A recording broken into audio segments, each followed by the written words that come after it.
If you look up this anime online, it's considered one of the best, if not like the best ever made. A lot of people whose opinions that I respect like it a lot. This time around, we stuck to it because, again, this is something that I've started, and it ended up being like one of the more revelatory things I've watched in a long time. This is like Twin Peaks level, like Really? it really is that good. There are a lot of similarities between the two because Twin Peaks is also a show that I've started several times, and Yep. only maybe like a year or two ago I was able to like hmm really finish it. And when you do finish it, you're just like, wow, that is incredible. hmm Neon Genesis Evangelion is the exact same thing. There's a 26 episode show. After the last two episodes of the series aired, there was so much controversy about them that they went back and they made a movie called The End of Evangelion, which goes back and redoes the last two episodes that people didn't like. And then several years later, they made what are called rebuild movies. They made four of them across like a decade. The fourth one came out in 2021, and that one took like 10 years or something like that.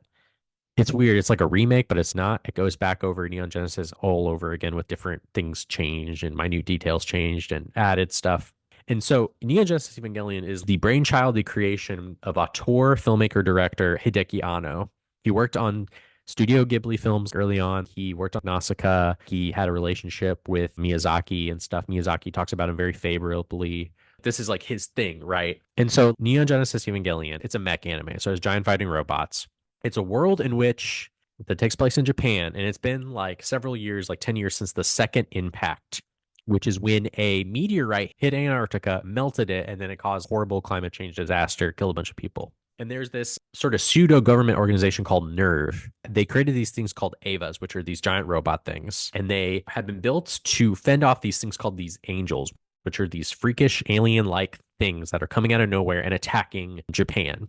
And so these Avas have been used and created to fight these angels, and they're piloted by these teenage kids. It starts out with kind of like all the trappings of like a mech anime, but then it sort of like evolves into something a little bit different. It gets very philosophical, theological, psychological. There's a lot of discussions about like psychoanalysis in a way, a lot of discussions about like the self, the nature of the self, the nature of us, our relation to people. Are people really worth knowing because they hurt us? There's a lot of discussion about this later in the show. Though the last two episodes of the series, there's no big anime mech battle. It is just talking about philosophy and like psychology and stuff like that. That's all it is, which is why people didn't like it.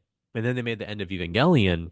I would say that end of Evangelion is one of the best animated movies ever made. It's like one of the best things I've ever seen in my life. It really is. The rebuild movies are really good. They're nice because a lot has changed in animation within the 10 years. So there's a lot more like CGI and stuff like that in 3D animation that are very cool. A lot more battles and fights into which are great.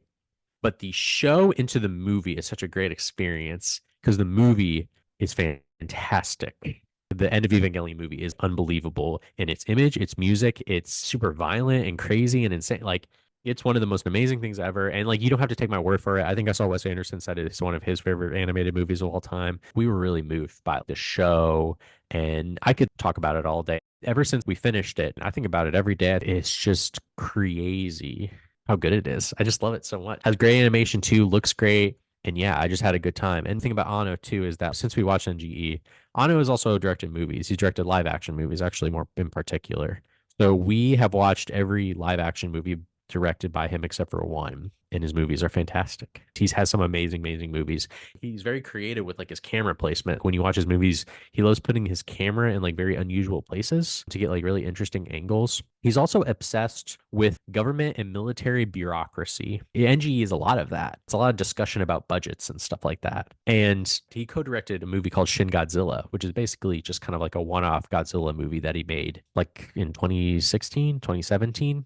That movie is basically all the bureaucratic stuff from the original Godzilla turned up times 100 to a very absurd point of view where Godzilla is like attacking, and there's a lot of great action in Godzilla action, but it doesn't go down on the floor and like follow a person who's affected by the Godzilla destruction. It's all government bureaucracy people Every time a person shows up on screen, they get a title, but some of the titles are so long that you can't read it in time by the time it disappears. And it's just like one person after another appearing on screen. And then, like, there's some absurd moments in the beginning where they're having a meeting and they're like, this needs to be off the record. We need to go in the other room. And like Godzilla is like about to attack them and like kill everybody. They're like going back and forth on all these meeting rooms and stuff.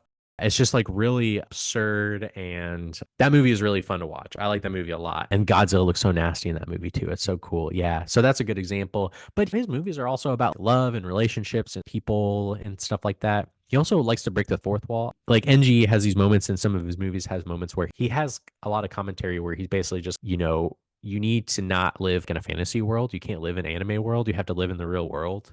We watched a great documentary about the making of the fourth and final NGE movie. Watching that was so revelatory because it just showed how true of an auteur Ano is. He's an asshole. He's like annoying to work with. He does everything himself. He wants it this and that way. He's always like getting people to like go back and redo things and then he just cuts it outright. He is a true auteur. He's totally only interested in the final product and what happens. A true filmmaker, true auteur, willing to just throw everything away if he has to, despite everybody working for him in order to get the best possible version of it. So he really is like one of my favorite filmmakers.